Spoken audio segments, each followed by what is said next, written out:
systems go. Clear for liftoff.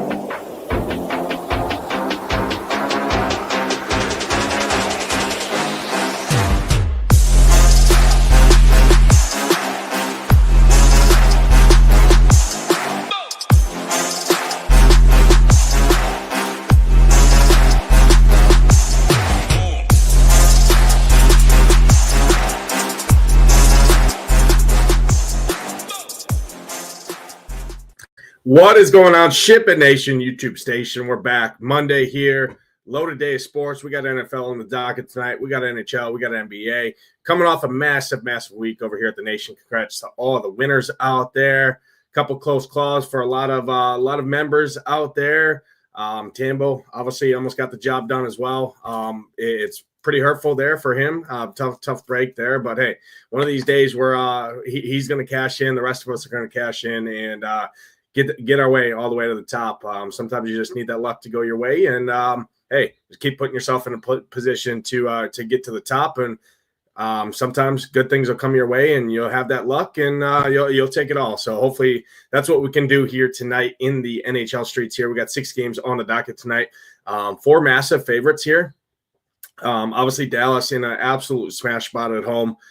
Here against the Ducks, but you have three other teams that are also massive favorites here, right? Boston, Edmonton, and Colorado. All 3 of those should keep ownership in check for the most part between those 3 squads. Obviously, Dallas is going to lead the front runner and the kind of slate in general in terms of ownership. A couple reasons why. Obviously mega favorites for Dallas, but their entire team is priced in the mid-tier or below. I'm not really sure what DraftKings is doing. They're 11-5 on the year. I get it. They haven't been incredible, the top line in general, but you don't need to drop them down into kind of best buy pricing. It's a little crazy, but we'll do our best to break through it here. Going to bring the stone up here. We're going to talk through it. We're going to go over it kind of game by game here like always. Slate plan is already live on the website for SHIPIT Nation subscribers. If you're not a member yet, last chance to get in now. NBA 50% off your first month. It includes the Shiptimizer. So get in there. Get all the sports checked out. Little Black Friday action come early for you guys. NBA 50, this does go away, I believe, at midnight tonight. So today is the last day to get 50% off locked in of the already cheapest all-in rate in the industry. So don't think anymore about that. Check us out. Get in for the rest of football season, NBA season in full swing with our guy Rio. Obviously, massive weekend in MMA again with Marley and Title, and then NHL, all the rest of the sports going on as well. So check that out there. But let's jump in. Let's talk. First game on the docket here. We have the Boston Bruins at home against the Jackets here. Boston minus 240 favorites here for a good reason, right? Elvis in that he's an okay goalie, but Boston should be able to score pretty much at ease here tonight. I think we could see goals back and forth in this game. It is only a 6 total here. But actually looking at last season, I mean, Columbus beat them both times, 5-2 and 3-1 here. So in tournaments, if you're looking to get a little contrarian, little sneaky, going to like a Columbus line 2 with Fantilli, Chinikov, and Sillinger, who have all 3 of those guys have been really, really good. Actually, Warnsinski has been amazing as well. And then you got 2 cheaper guys with Severson and Provov down there. Could be a little sneaky option there. Boston should be able to kind of score here pretty easily. Overall, though, they have been scuffling, so I do worry a little bit about Boston. I'm the lowest on Boston out of all of the chalk teams. I put Colorado ahead of them, Edmonton ahead of them, and Dallas ahead of them, but it's hard to ignore some of these price points on some of these Bruins. Zacha, 4.2K, way too cheap. Pasta, 8.8K. I mean, he's got arguably the most upside, or some of the most upside on the slate, and he's priced kind of lower than the McDavids, the Rantanens, the McKinnons of the world. So he's got a good price. And then Marchand, 5-1, really good price. And then Morgan Geekie, 3.1K, skating on that top line next to Pasta and Zacha. I mean, even if you wanted skinny stack, a little 2-man action with Zacha and Geekie and just get out cheap, right, with 3,100, and 4,200. You get the pair for 7,300, right, which is the price of usually some of the stud centers on the slate. You get two guys there, fill them both. They correlate on that top line.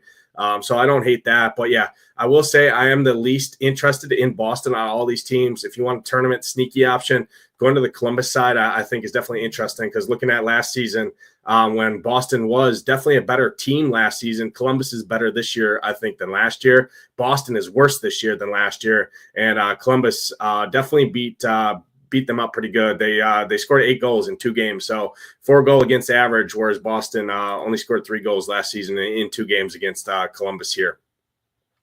Jumping to the next game on the slate here, I absolutely love the spot here for the Avs. Philly continues to struggle with goalie issues. I mean, they're throwing out AHL keepers out there, rookies out there, and now they get to face a fully healthy Avs squad here, which is it's going to be a tough feat here. So Avs are a smash spot for me. I absolutely love them all. Probably prefer the second line a little bit more just because they're on the road and they're cheaper. So I really like Middlestat a lot with Nichushkin and Jonathan Drouin. Nichushkin's got a game under his belt. Same with Jonathan Drouin. 3,500. Nichushkin's got $1,000 decrease in price. He came back way too expensive. 6K is kind of where he should be in 6K, kind of that mid-tier. So I really like those 3 options a ton with Middlestat, Nichushkin, Jonathan Drouin. You can definitely play Lankinen, Rantanen, and McKinnon. The only issue is you got to definitely spend up for it. There is some value to make it work. It's just tough for me to kind of swallow the price points of this. I prefer like Connor McDavid at 9,800 over McKinnon. And then Rantanen, 9K. I'd just rather play like a Pasta or something like that personally, or just play the mid tier with the Dallas guys over that. So Colorado line 2, I like a lot. I think with a game under the belt for Nichushkin and Jonathan Drouin, I think that helps them out a lot. In terms of defense, I like Devon Toews and Samuel Girard a lot at 3,900 to 3,300. Those are both great value plays there.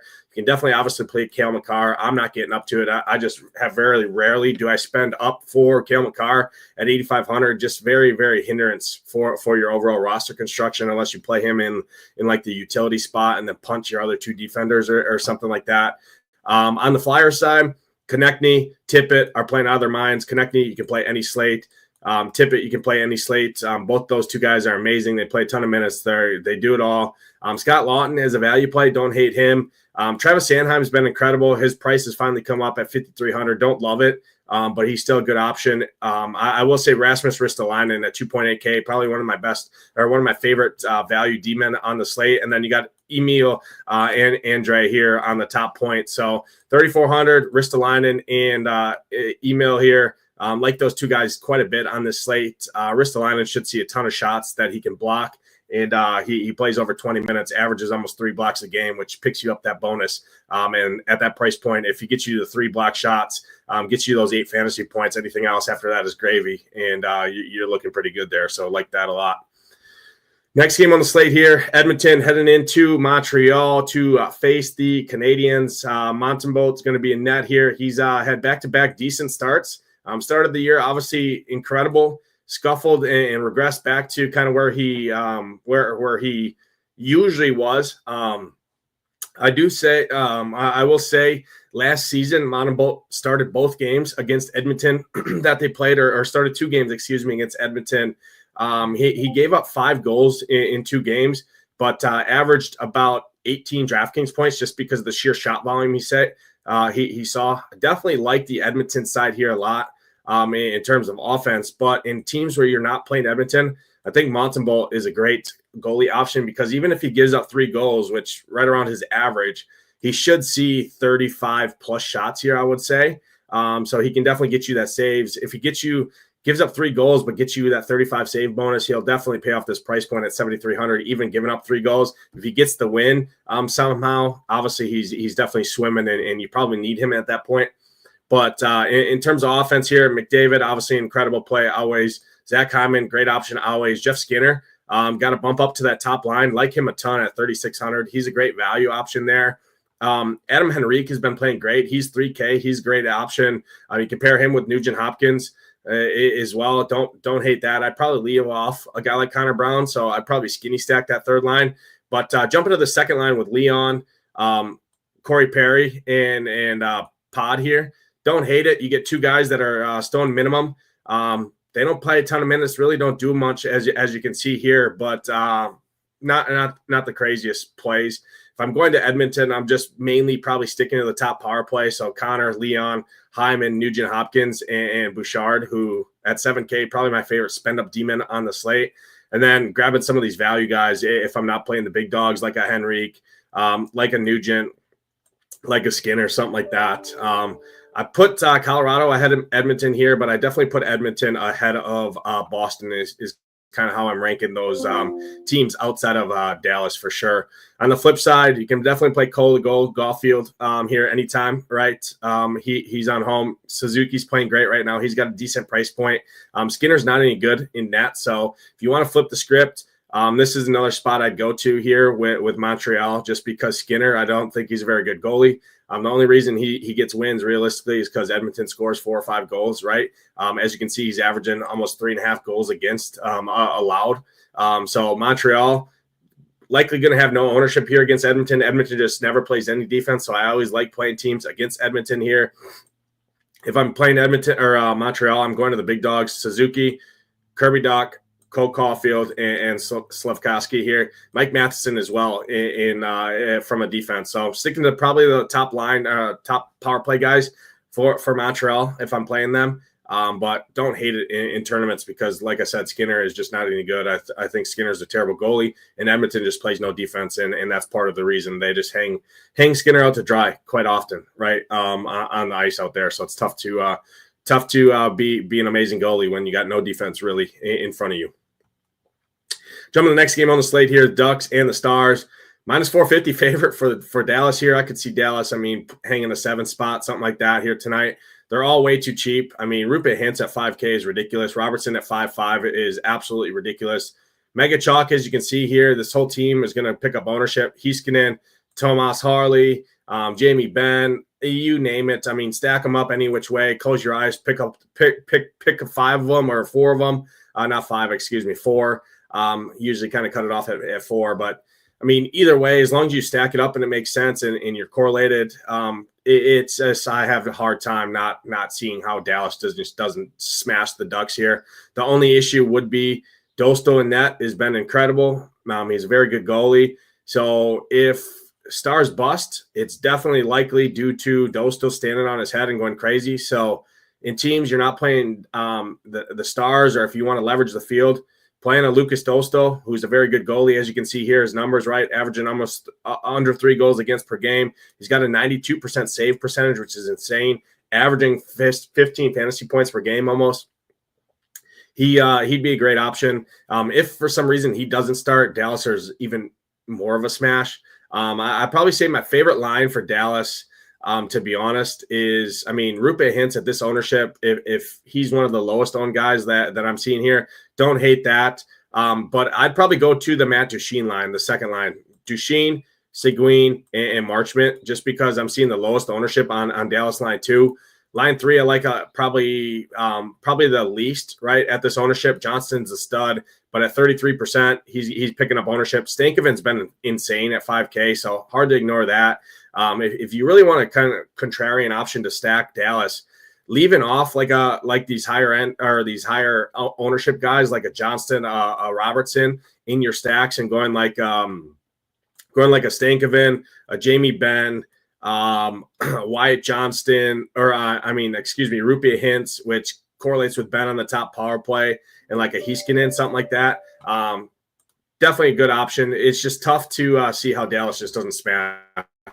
So be worried on how you play Dallas here, but overall, like Dallas a ton, like all of them. 4th liners if you want to get crazy, but the top 3 lines are where I'm looking. Hard to ignore the spot. On the flip side, Frank Vadrano and Troy Terry, great options there with Ryan Strome. Anaheim line 2 would be where I'm going. If Ottinger is in net, I have no interest in the Ducks. If Casey DeSmith is in net, I have a little bit more interest in the Ducks and tournaments. But yeah, definitely love the Stars here. Next game on the slate here, Capitals and Utah. Kind of underweight on this game. If I were to go to side, it would be with the Caps, right? Got the best Connor in hockey playing, right? Connor McMichael. So I'd play Pierre-Luc Dubois, McMichael, and Tom Wilson. I really like the skinny stack too with just McMichael, Tom Wilson, and then throwing like a Carlson or a Chychrun, something like that, or a Rasmus Sandin. Leave off of Pierre-Luc Dubois. But overall, capital side would be the side I'd have interest in. Lindgren, I think, is solid in that. Same thing with Connor Ingram. If you're not playing the Caps, Connor Ingram in the mid-tier is probably my favorite goalie option there. He is at home. But yeah, definitely like the Caps a little bit in tournaments, but overall kind of under on this game in terms of DFS. That brings me to the last game on the slate here, which kind of a battle of two shitters here. Detroit's better than the Sharks, but I still don't think Detroit's very good to start the year. I mean, they're 7-10. They have some talent, just haven't put it together. Sharks are young, right, with guys like Celebrini here coming in. But overall, I think this game could be a track meet here. Cam Talbot, okay keeper. As a spend up, he's probably my favorite option up above 8K. But again, I like that mid-tier, or I like spending down to a guy like Montembolt or Dostal if you're fading Dallas. Or playing Blackwood on the other side here because the Sharks are at home. On the Red Wings side, Comfer, Patty Kane, decent options there. Tarasenko at 3-3. He was a stud for St. Louis for the longest time. Came over to Detroit. Hasn't really put it together much this season yet, but you can pair him really cheap with a guy like Marco Kasper at 2.8K, who is super cheap. Player him with Tarasenko and Berggren. You got literally an absolutely stone minimum, damn near full stack at no ownership, and you can pretty much do whatever you want with the rest of your lineup. So that's a way to kind of play Colorado line one or the big dogs in Edmonton would be going to like a Detroit Tarasenko, Berggren, and Kasper stack. So I don't hate that. You definitely play Larkin, but at this kind of ownership here for Detroit, I just don't want to go there. So I'd rather go to the depth lines in Detroit, the second line or the third line, rather than play the DeBrinkets, the Raymonds, and the Larkins of the world.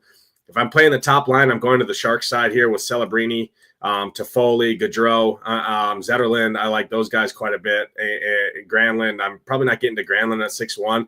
Rather play Celebrini for cheaper, who I think is better. But at this ownership, yeah, definitely under on the Detroit ownership guys, the top guys. I really like that Kasper, Tarasenko, Berggren line. And then on the Sharks, the big dogs, top power play guys for me, Celebrini, Smith, Toffoli, Gaudreau, Timothy Liljegren. I think all those guys make a ton of sense here, and I like them a decent amount. But that's going to do it. It's all 6 games on the slate. Again, my slate plan is already live. If you're not a member, NBA 50, last chance to get locked in, 50% off your first month. It includes ShipToMizer as well. So if you get the ShipToMizer package, you can also use that promo code, I believe, on the All Access pass for the rest of the football season. So includes college football if you're eligible to play. And the NFL season, I think, is $129, I think, for the rest of the season. It includes all the way through the Super Bowl for all the sports. But last chance to get locked in there. That's going to do it, though. Thank you guys so much for watching. Hit that like button on the way out. Drop a comment down below. Good luck tonight in those contests. Hope to see those ShipIT Nation logos at the top. Until next time, let's ship it.